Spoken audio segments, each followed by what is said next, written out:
Hi, അപ്പം നമ്മളിന്ന് വന്നിരിക്കുന്നത് മോര് കാച്ചാനാണ് കേട്ടോ. അപ്പം മോര് കാച്ചാൻ വേണ്ടി ഒരു സവാള, കറിവേപ്പില, വറ്റൽമുളക്, മഞ്ഞൾപ്പൊടി, മുളക്, ഉപ്പ്, ഉലുവ, ജീരകം ഇത്രയാണ് വേണ്ടത് കേട്ടോ. അപ്പം എണ്ണച്ചട്ടി നമ്മൾ ചൂടാക്കാൻ വെച്ചു. അതിലോട്ട് നമ്മൾ എണ്ണയും കൂടെ ഒഴിച്ചു കൊടുക്കും കേട്ടോ.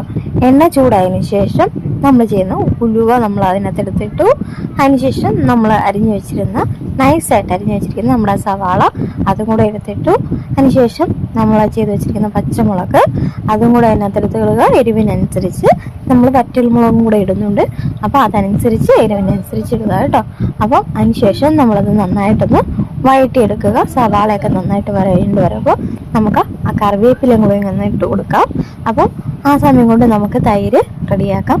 നമ്മുടെ തൈര് നമ്മളൊന്ന് മിക്സിയിലിട്ട് ഒന്ന് അടിക്കണം. അപ്പോൾ അടിക്കുന്നതിൻ്റെ കൂടെ നമ്മൾ നേരത്തെ എടുത്ത് വെച്ചിരുന്ന ആ ഉപ്പും ആ ജീരകവും മഞ്ഞൾ പൊടിയും നമ്മൾ അതിൻ്റെ കൂടെ ഇട്ട് ഒന്ന് ജാറിലിട്ട് ഒന്ന് അടിക്കുകയാണ് കേട്ടോ. അപ്പം അതൊന്ന് ചെയ്ത് വന്നപ്പം നമ്മളിത് ഇവിടെ വഴണ്ടത് ഇതുപോലെ നമുക്ക് കിട്ടിയിട്ടുണ്ട്.